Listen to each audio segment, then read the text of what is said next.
Welcome, everyone, to the It's Official podcast. Flying the ship solo into Louisville this week, I'm Jeremy Plonk for First Bet and Express Bet. Special welcome to those of you who will be watching within the first Kentucky Derby Wager Guide. Each week, we take on 5 hot topics in the It's Official podcast, and this week is no different, but we're going to show you 11 workouts from around the country getting set for Kentucky Derby 151. From Churchill Downs to Florida to Southern California, we'll take you around the country and tell you what these workouts mean. Most horses will have 2 workouts after their final prep race before the Kentucky Derby. The final one will come the final Friday, Saturday, Sunday, or maybe even Monday of Kentucky Derby week. But it's that workout 2 weeks out that's the big one the trainers are looking for. And as a handicapper, that's the one you want to be focused on. The last workout will be maintenance. The ones we talk about in this week's show will tell you which direction the horses could be headed as they get ready for their chance at history. Let's take a look at our first of 5 hot topics on the board this week. And what better place to start than with the favorite? We've got the favorite on the West Coast, and that is Journalism. He leads 3 workers that we're going to talk about on the program here this week from Southern California, XBTV and First TV with the workouts here. Journalism, Citizen Bull, and Rodriguez. Let's start with the first of the West Coasters, and maybe the best from the West, the prospective favorite for this year's Kentucky Derby. Here's Journalism working back on Saturday, April 19th for trainer Michael McCarthy at Santa Anita Park. What's interesting to me about this workout is he's on the inside. Typically, the horse on the inside of a workout is going to be under a little bit more pressure. The horse to the outside can kind of have space, dictate things. The horse to the inside's got the rail to deal with and the rival to the outside. Significant that Journalism works on the inside here. I think McCarthy wanted to get a little more experience for his colt, who's had some short field issues, if there's any issues on his resume. In his starts, in all but one, he's only faced 4 rivals. And in fact, he got stuck down on inside by Barnes in the Santa Anita Derby and had to extract himself from it. To get a little more experience, he goes to the inside here with Journalism in this key workout, and he just goes beautifully. He's working with a horse named Feel the Magic, who's a 4-year-old maiden claiming winner, but his previous workmate was Endlessly, last year's Kentucky Derby entrant for this McCarthy barn, and he was out working Endlessly, who came back to a stakes third-place finish this past weekend at Santa Anita on the grass. So Journalism has an easy workmate here. You expect him to dispatch him, and he does. He goes on and gallops out just beautifully here. If you had any question that Journalism might be coming off of his fastball after a big San Felipe and a Santa Anita Derby that was a little too close for comfort as a short price favorite, I think this workout makes you feel a lot better about the Michael McCarthy trainee. The favorite is going to Louisville, and he looks like he means business. Now, let's talk another Californian here in Citizen Bull. This is Bob Baffert's 2-year-old champion from last year. This workout was on Friday of last week, April the 18th. Citizen Bull is a front-running horse who typically goes right to the lead in all of his races, but he starts this workout 5-6 lengths behind Lionel. Lionel's a horse who hasn't started in the past, an $875,000 son of Authentic. So a nice colt, but we don't know if he can run or not. Citizen Bull matched up with an easier workmate than some of his previous workouts. And this test is to show a little patience and come and get his workmate. He'll do that. He almost collars him here just inside the quarter pole, and we'll go by him okay. No problem with the workout here. 5 furlongs and then past the wire, 6 furlongs in 1:11.80. But for Citizen Bull to change tactics this close to the Kentucky Derby, this looks to me like they are going to sit from off the pace. They've been trying to teach Citizen Bull to rate. I don't think they can wire the Kentucky Derby with this horse, and their best chance to get their best finish, they think, might be to come off the pace. Change of tactics in the Derby rarely works. And now watch the rider here have to urge right now with the elbows and a little shimmy there with the wrist to try to encourage Citizen Bull to gallop out. He doesn't want to finish up much in this workout. And for a 6 furlong work for a Bob Baffert trainee, this does not look good to me. So maybe Citizen Bull heading the wrong way, and that change of tactics, not what you're looking for on Derby Day. As for his stablemate Rodriguez, he is maybe the reason Citizen Bull will change tactics, because he went to the lead in the Wood Memorial and absolutely decimated the field in a career best effort. He's a son of Authentic, Baffert's Derby winner from 2020, and Rodriguez is a front runner who is coming up to the Kentucky Derby, absolutely peaking. Earlier this year, he was working in company with Cavalieri, one of the top fillies and mares in the country. Then he outworked Barnes, the $3 million colt that everybody thought was Bob Baffert's best Derby prospect. After outworking Barnes, they sent him to the Wood Memorial, and he ran a big race. Now he wants to do a little bit more. He's eager turning for home. He has no workmate in here. They've just worked him solo the last 2 times, and Rodriguez comes home really nicely in here. This is a good-looking workout, 15th fastest of 81. And this is the way I think you want to come into the Kentucky Derby. Look at this stride out here, and notice the gallop out here. No effort from the rider to get more response, and yet he gallops out so much visually stronger than what we just saw with Citizen Bull. Of the 2 Bob Baffert trainees, I don't see any way in the world that you wouldn't think Rodriguez is coming into the Derby better than Citizen Bull. So that's a look at our West Coast horses. Absolutely a plus sign, I believe, for journalism. I thought he's training really well coming up to the Derby, and for Rodriguez. Not so much for Citizen Bull. I think the shine came off the apple in the Santa Anita Derby, and what I've seen in the morning doesn't make me think that he's getting it back in the Kentucky Derby. So 2+, 1- from the West Coasters as we talk about the favorite for this year's Kentucky Derby in journalism. All these horses will come to Churchill Downs, have their final workout over the track at Churchill Downs. But again, that final workout a week out, generally maintenance, just getting familiar with the surroundings. You're not asking for a lot there. You might see where Rodriguez wanted to do a little bit more in that workout. Maybe at Churchill, will he settle a bit in his gallops and in that final work? He might be a horse who gets a little headstrong based on what we just saw there, but let's find out and give him the chance to show us that next week when he's at Churchill Downs. Now, from Florida, we go next in our second topic this week on It's Official. The Florida Derby champ gets one for the road.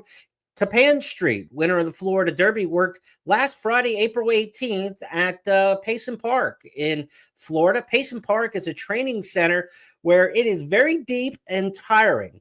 So when you look at the time initially, 5 furlongs in 101.40, that's 101 and 2/5 seconds. You might say, my goodness, this is much slower than what we've seen with some of the other horses. Rodriguez worked in 1:40. So Rodriguez worked a full second faster, which is about 6 lengths faster when you think about how far a horse runs in a second's time.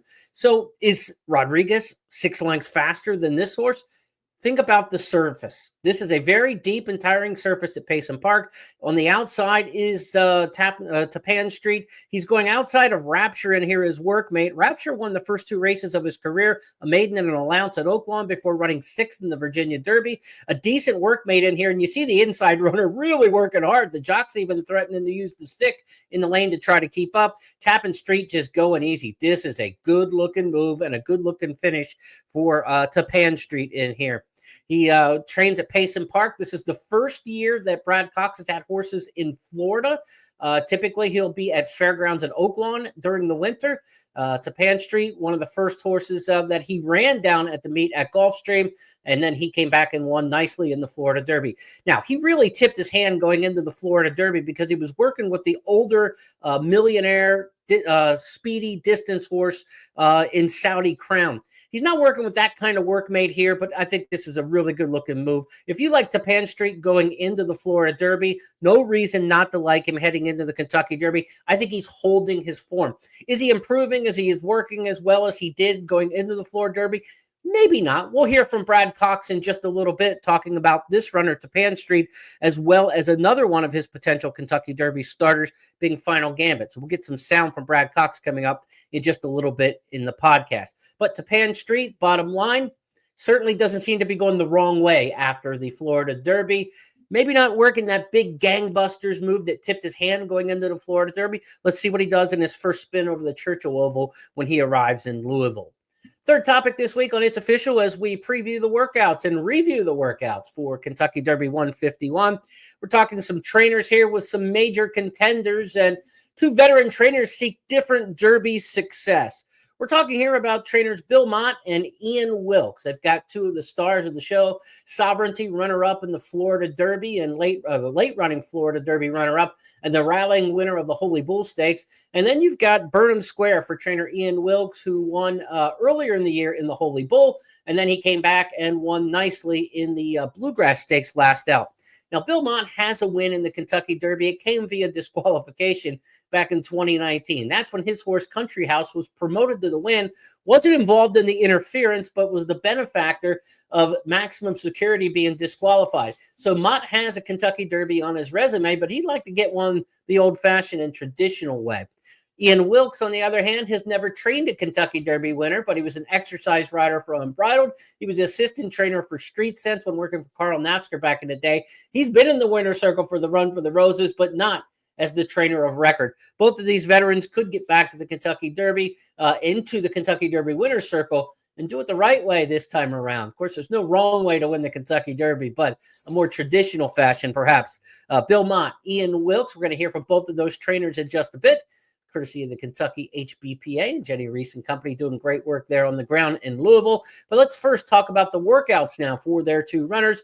Here is Sovereignty. We're going to pick him up just past the wire with the video crew from Churchill Downs and into the gallop out of his workout, finishing up strongly here into the clubhouse turn. 5 furlongs in 1 minute and 3/5, the workout for this one back over the weekend. This came on Saturday last week.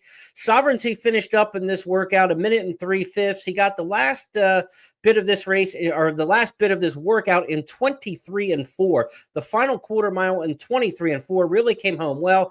Galloped out in about 12 1/5 for the extra eighth of a mile beyond the wire. You love to see that gallop out in the 12s, and really nice gallop out from Sovereignty after the work. And again, coming home in 23 and change. He looks to be tied on, and Sovereignty is going to be one of those horses that gets a lot of hype and talk. Really good trainer. A horse who trains really well. And, of course, the trainer's awfully good, too. Bill Mott, of course, a Hall of Famer and one of the greats of all time. But Sovereignty is a horse who trains really well. He's going to get talked up.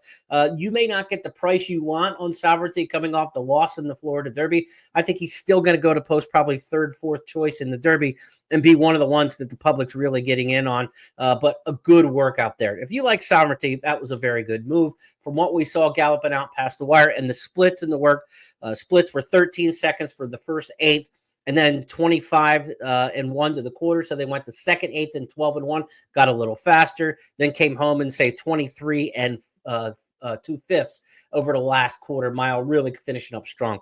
Good work there from Sovereignty. You like what you see from him. Now, let's go take a look at the workouts next for Tappan Street. Tappan Street got into, or not Tappan Street, I'm sorry. Let's go. We're live here with it. So let's go to Burnham Square next up. Burnham Square was working out and really wanting to get into the work here. This work on Saturday, the 19th at Churchill Downs. Half mile in 49.40, 49 2/5 for Burnham Square in his workout. Wanting to get into it a little bit earlier, perhaps than what his running style might suggest, to come from behind her. He's going to get started here after the half mile pull and get into a decent rhythm. Burnham Square, though, 24:40 for the first quarter mile in this race, first quarter mile of this workout. So he goes 24:40 for the first quarter, and it's a half mile work. So he's got another quarter to go. He finishes up in 49:40. So that means he went 25 seconds the back half of this workout. You see him getting off to that fast start and being headstrong and really wanting to go, but he's going to come home slower the second half of the work than he started. That's exactly opposite of what you want. You want to start slow and finish up. In 49-2, you would hope he went 25 for the first quarter and then came home in 24-2. But he flip-flopped that. He's a little hot on the neck. You can see a little bit of lather there, and not coming home super strong here. Burnham Square may have left his best race on the racetrack at Keeneland. It was a race that didn't come home particularly fast in the Bluegrass Stakes, and I'm not so sure he's blossoming out of this race. Here in the gallop out, rider's straight up, right out, and he doesn't get a whole lot of gallop out of him. As far as what they gave him in the clocking, 102 for the gallop out, so it took 13 3/5 to gallop out an extra furlong beyond the wire. There's not much there. Like when you see the workout and the gallop out that we just saw for Mott's horse, Sovereignty, versus this gallop out for Burnham Square, one thumbs up, one thumb down. Let's take a listen to Bill Mott and get his reaction to what he's seeing from Sovereignty and his chances in the Derby. Familiar for him for here. Does that help at all? Would help. Well, yeah. I mean, it gives us a little more confidence. You know what I mean? You'd feel terrible if he had been here and hadn't run well over the track. And you know, some horses run better over this track than others. I mean, some take two. It looked like he accepted it and got over it very well when he ran here. And when you look at who he beat in that race, the top three, Tiz Tastic wins the Louisiana Derby, Sandman wins the Arkansas Derby, even the fifth place finisher just was second in the. You got to really feel good too about that. Yeah, of course. You also, a lot of horses progress, from when he ran against them. Some of those other horses have probably moved forward since then. So they're probably different horses than they were when he beat them. Now, hopefully he's progressed as well. But, I think the exciting thing about the Kentucky Derby is these horses are all changing this time of year. So they move forward in, huge steps sometimes this time of year. Along those lines, Bill, the last 3 Derby winners have never won another race. Is this race getting more unpredictable? I'm not gonna panic about that. I'm just worried about this one right now. But it's like the year they put Country House up. I mean, he ran a terrific race that day. He was second, and he was probably second best in the race. But they put him up because the other horse demolished half the field. But he moved way forward on that particular day. I mean, from his race in the Louisiana Derby or the Arkansas Derby, where he hit the board. But, on Derby Day, he ran huge. Fountain of Youth, which he won, and then what was like watching the Florida Derby when he goes flying and just misses.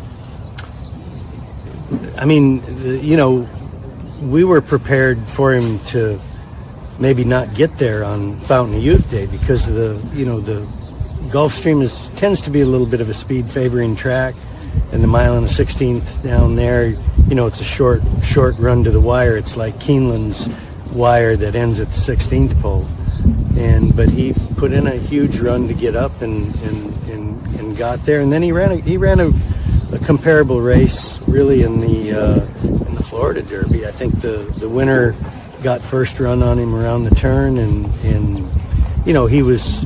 he got within a length of him and was maybe slowly inching up on him, but it was still a very good race. I don't think it wasn't anything that diminished my confidence in him. Can you speak?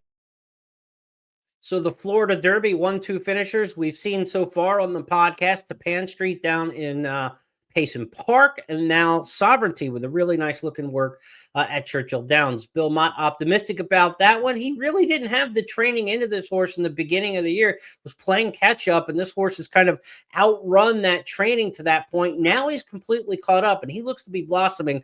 I think Sovereignty is going to be a handful in the Kentucky Derby, and certainly the way he trained over the weekend gives you that sense. Now, as for Burnham Square, not as impressed with his workout. Let's talk to Ian Wilkes here through the Kentucky HBPA and the media gaggle that was gathered at Churchill Downs. This is following Burnham Square's training, and looking forward to hearing from Ian Wilkes. Ian, just to make it to the Derby with Burnham Square, I guess talk about those emotions, especially after reviewing the Bluegrass Stakes and the way that he was able to run. Talk about that.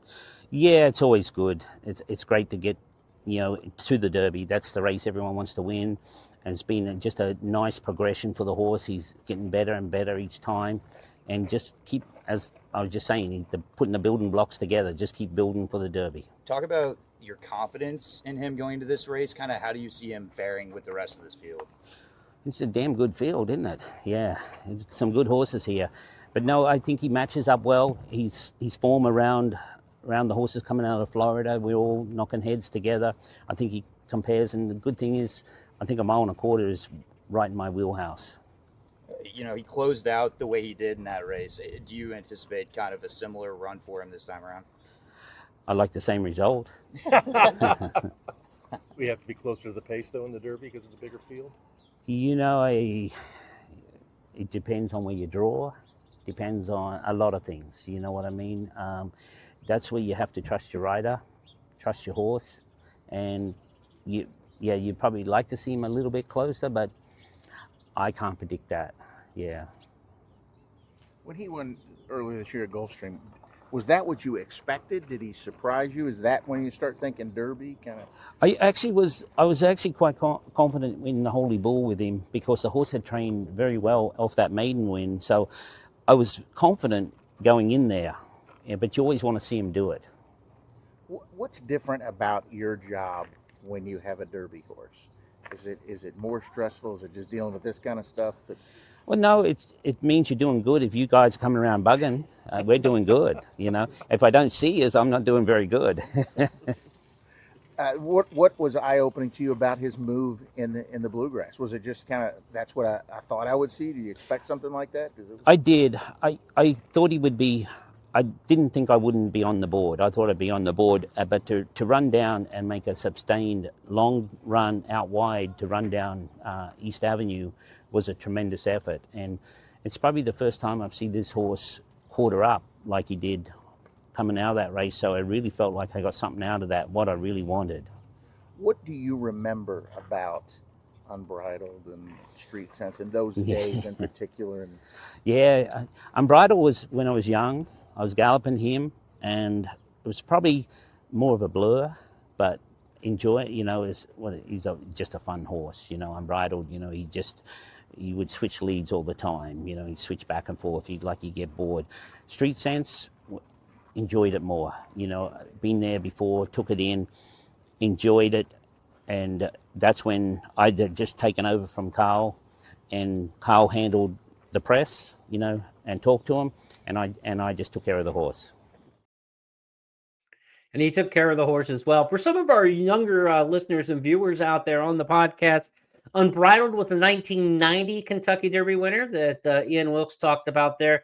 1990, now we're going back, 35 years on the anniversaries when he was the exercise rider for Unbridled. Then Street Sense, a little more modern in 2007, but now dating ourselves 18 years back. So Ian Wilkes looking to get back to the winner's circle in the Kentucky Derby. Interesting, he said, maybe they have to be a little bit closer to the pace than they have been in some of their races in the Kentucky Derby. That eagerness to get going in the workout and working out a little quicker in the beginning and slower at the end, maybe some of that showing itself a bit. Also, one point I want to note about as we look at these workouts is you have to look at the workouts in context to the horse and what they've done in the past. And First TV does a really good job of archiving workouts for you if you want to go there, first.tv. It's usually we see with Burnham Square in his past workouts, he worked in company with other horses. So maybe that kind of got him a little bit lost out there working solo, that he kind of was eager and ranked to go. Maybe with a workmate, he would be a little more composed. Interesting to see what Ian Wilkes does with him in that final workout before the Kentucky Derby. Will he go out there with a workmate and just kind of go slow and easy and stay outside of him? Or will he go out there solo again, and will he settle a little bit more at the beginning? I don't want to see a change in style and tactics. We talked about that with Citizen Bull. When you get to the Kentucky Derby, you got to race at your best strength and what your style is in order to win the Derby. And I don't like changes when it comes to Derby Day in terms of pace, style, and tactics. So we'll see what happens there with Burnham Square. Of the two, though, the veteran trainers we talked about, Mott and Wilkes, advantage to me, Bill Mott going in with sovereignty as a heavy hitter. Speaking of veteran trainers looking to win a Kentucky Derby, Steve Asmussen's won more races than anybody in the history of North American racing, but he's never won the Kentucky Derby. 26 tries without a victory. He's got a couple streak busters that he's trying to get over the top in the Kentucky Derby with. Those horses are Publisher and Tiztastic.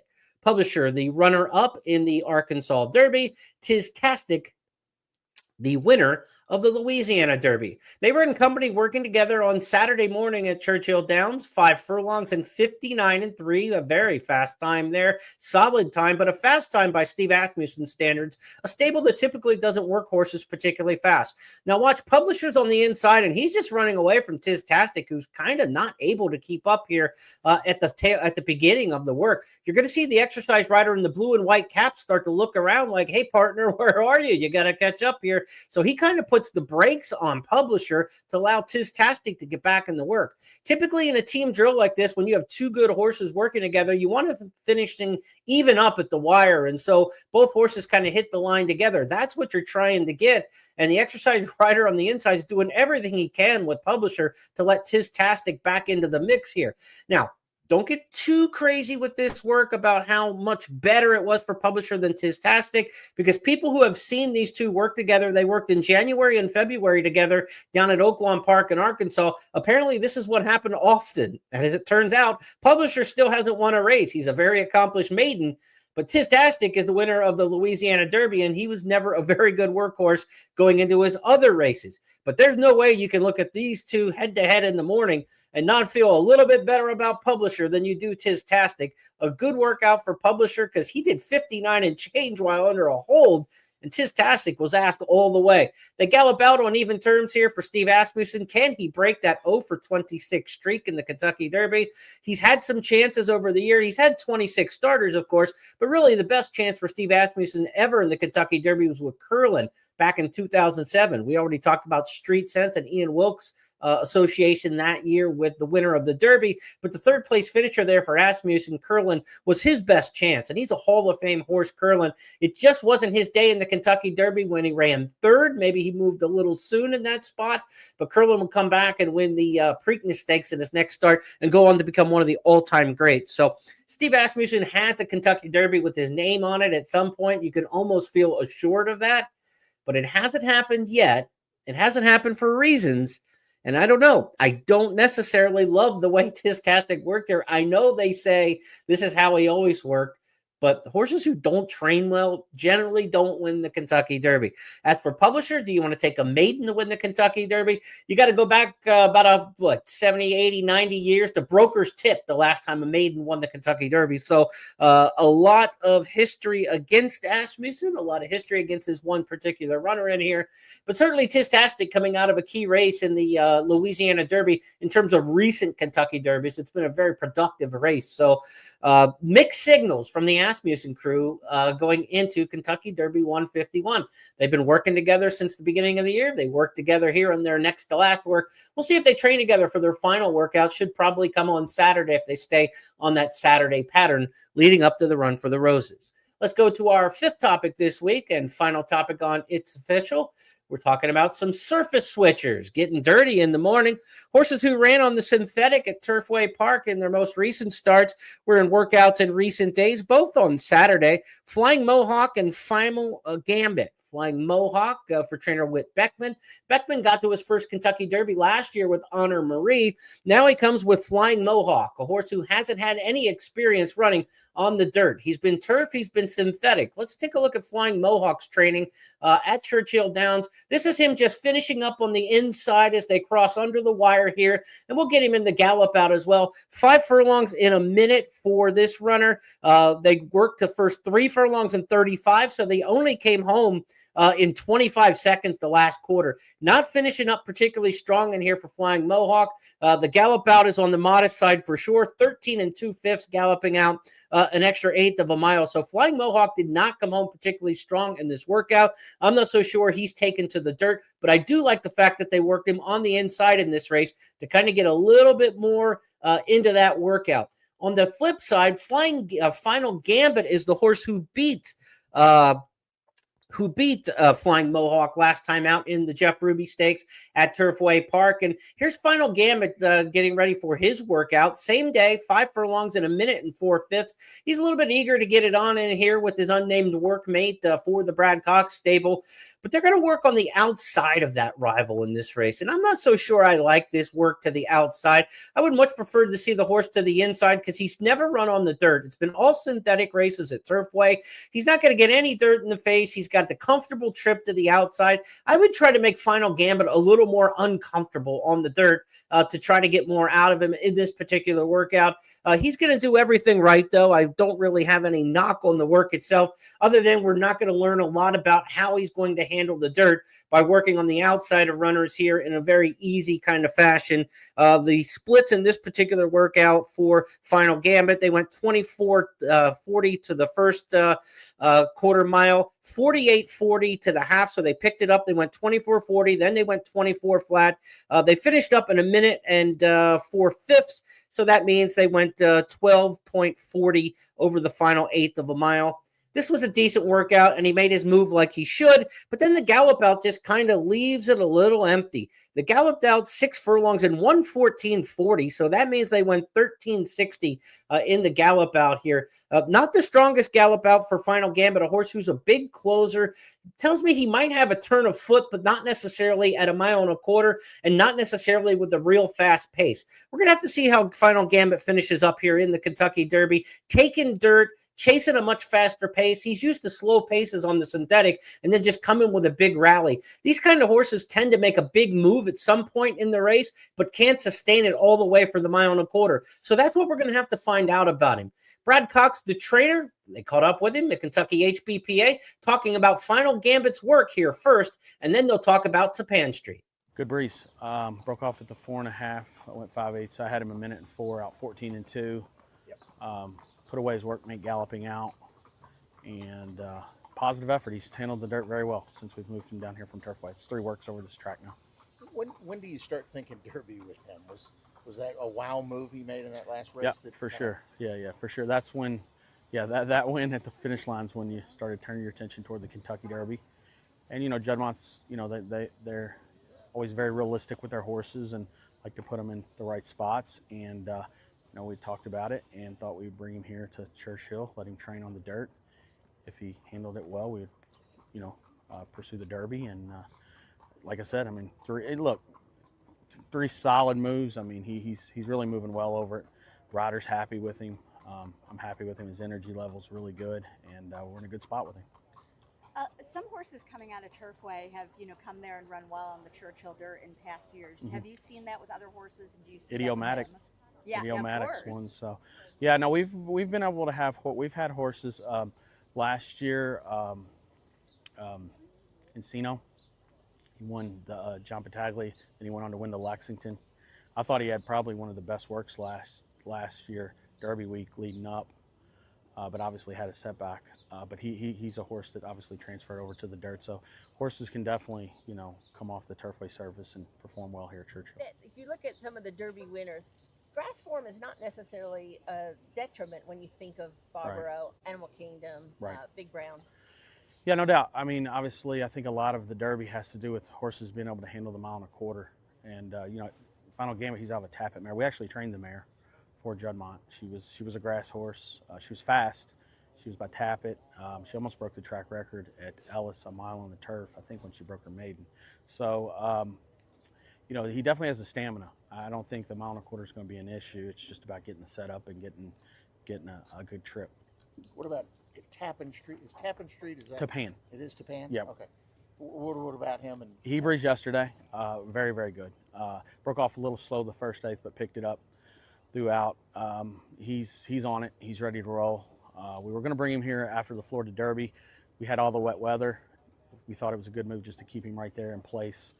We loved him going into the Florida Derby. He was touting himself. He was going to run a big race. He did, and he's done as well leading up to this as he was the Florida Derby. So once again, you have to get a good trip. The one thing he does have going for him, he's a very good gate horse. He really comes out of the gate well, and I think that's critical in the Kentucky Derby. Not necessarily break and be on the lead, but he's able to break and put himself where he needs to be. And then obviously Louis rode him in all 3 starts. He's done a great job on him.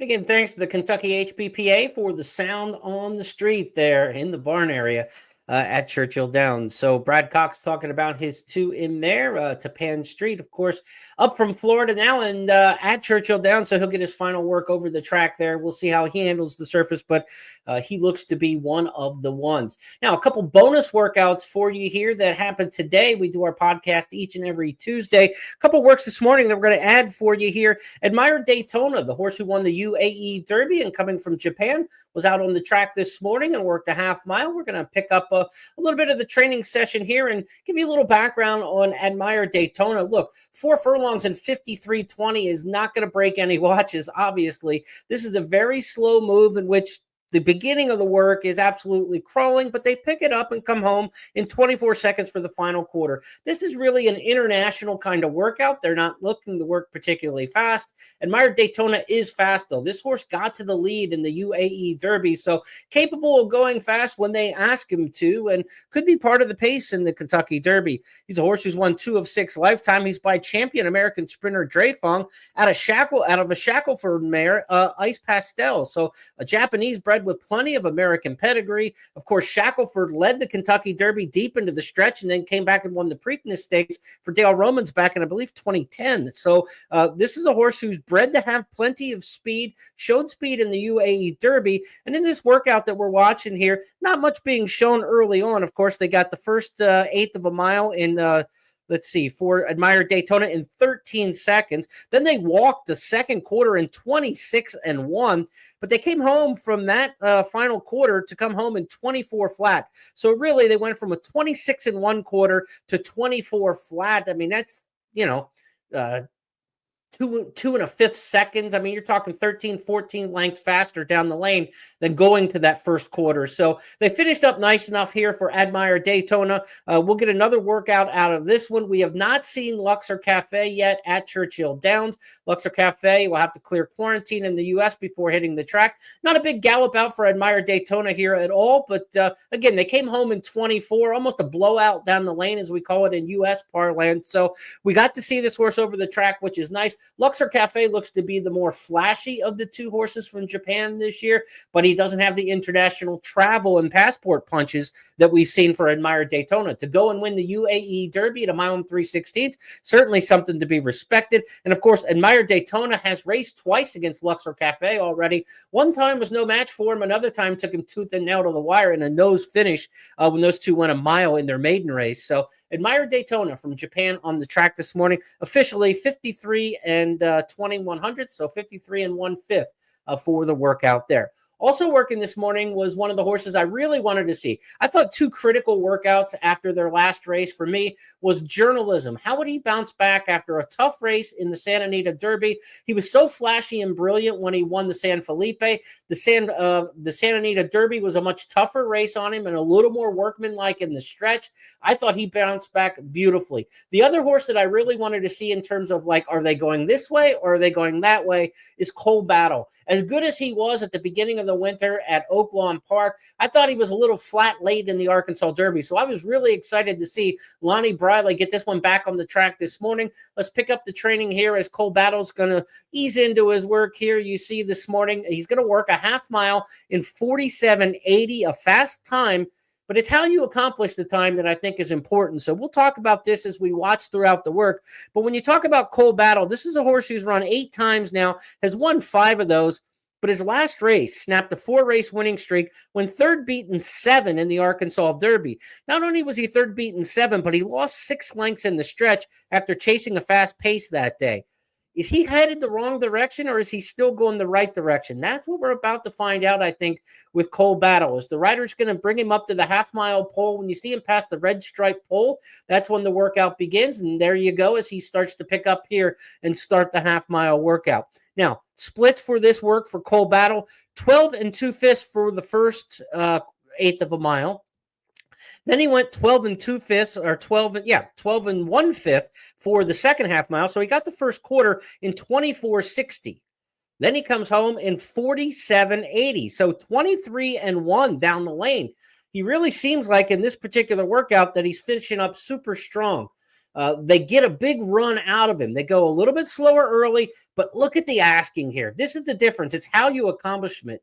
The arms and the elbows are moving. They're really asking this horse to run. So, yes, they got a 23 and 1 final quarter, but this is almost being asked in racehorse jockey style here to finish up. And once they get past the wire, the gallop out in here isn't going to impress. From 47 and 4 to a gallop out of 13 seconds here. Rider straight up after the wire and just kind of, they're finished at this point with the work. This is not, to me, a very strong gallop out from Cole Battle. And so is this a horse who's got a short burst in him and a short burst run that we can kind of look at Cole Battle and say a mile and a 16th horse can make that pop and come and rally and get you. Maybe at a mile and an eighth, he starts to flatten out. At a mile and a quarter, I'm very concerned because, again, this horse was asked to finish up in this, didn't gallop out super strong in my estimation. I'm a little worried that Cole Battle's in form, but the mile and an eighth may have exposed him last time out when chasing the fast pace and coming up flat. And the mile and a quarter is not going to be any slower. They're going to go quick in the Kentucky Derby. We know that historically. And is he going to come up flat again? That's my concern with Cole Battle. This work only exacerbated some of that concern with me. So that's a look at Admire Daytona and Cole Battle, 2 bonus workouts that we had for you on the podcast that happened this morning on Tuesday at Churchill Downs. Let's review our 5 topics this week on It's Official. The favorite led the West Coast Trills, that being Journalism, looking good out west, as did Rodriguez. The Florida Derby champ may not be blossoming as well as he was going into the Florida Derby, but Tapan Street seems to be holding his form just fine for trainer Brad Cox. The veterans seeking different Derby success. We talked about Carl Nafsker's assistant Ian Wilkes, now here with a legitimate Kentucky Derby player in Burnham Square, and Bill Mott trying to win one not via DQ but straight to the winner's circle, as he has a horse, Sovereignty, who is training exceptionally well. Steve Asmussen's over 26 streak in the Kentucky Derby is up to the pair of runners from Louisiana and Arkansas to try to stop that skid for him. And Tistastic and Publisher, they work together. Tistastic did not impress. Publisher, a little bit more impressive, certainly, of that pair. And then we talked about some surface switchers from Turfway trying the dirt. Neither one, to me, were overwhelmingly impressive in there. So Flying Mohawk and also Final Gambit, I'm not so sure those horses are ready for the prime time on the dirt from what I've seen so far. Those 5 topics on It's Official are now official because Jeff Siegel and I said so. That's how we play the game, and we'll re-rack it and do it all again next week with 5 more hot topics as we get into some serious handicapping of Kentucky Derby 151. We're just a few days away from the post-position draw on Saturday night. It'll happen during the 7 o'clock hour after race number 5, live from Churchill Downs this Saturday night. We'll know all the runners for Kentucky Derby 151 at that point. Have a great week, everybody. We'll talk to you in a few days with more handicapping for Kentucky Derby 151. And for those of you inside the first Kentucky Derby Wager Guide, enjoy all the stats, information, trends, and handicapping analysis that gets you ready for the Run for the Roses. Have a great day, everybody.